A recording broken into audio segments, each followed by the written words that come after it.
હોય નાની અકલ વધુ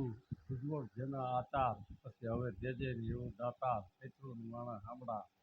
પાન પટેલ અને પ્રધાન પાન પટેલ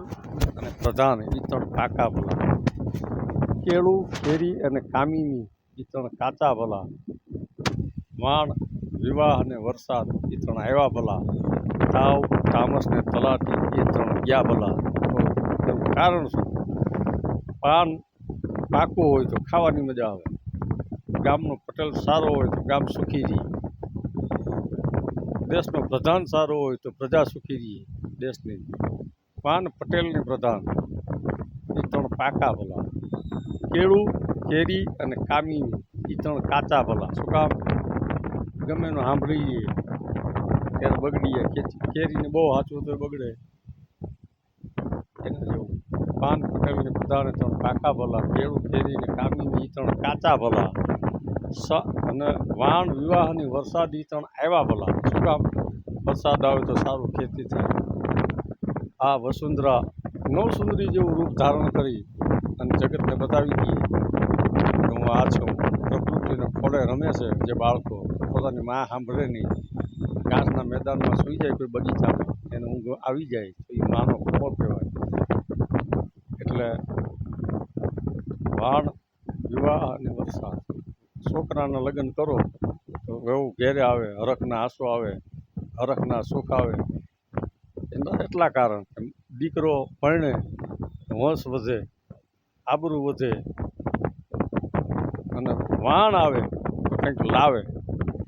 પેલામાં કીધું છે ને કે ત્રિકમ તરિયાને જીરીએ શિવમર કટીને દીજીએ તો નદી કાંઠે રૂપડા હવે કોકરી ખામોડા એ પછી એવું કીધું છું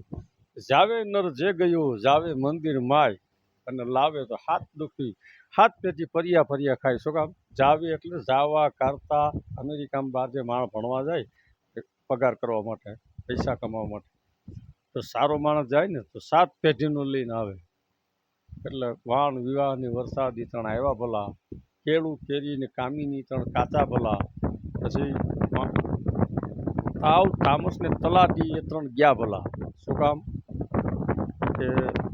તલાટી ગામનો હોય અને બાપા મરી ગયા દાખલો ઘટો લાવો 10 રૂપિયા એનું ભરાય નહીં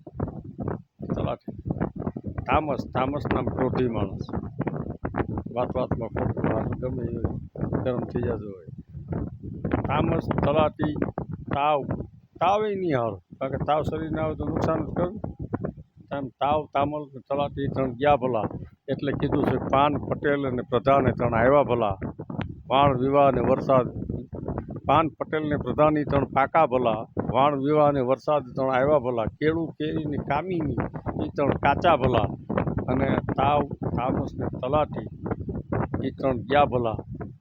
યોગ્ય હોય સમજાય ધન્યવાદ છે બીજું તો મારે નથી કંઈક કહેવાનું પણ જેટલું આવડે છે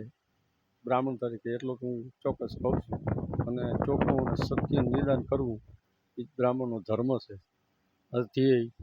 અને અધર્મ સામે લડવું એ મારી મુખ્ય ભૂમિકા છે જય પરશુરામ જય મહાદેવ.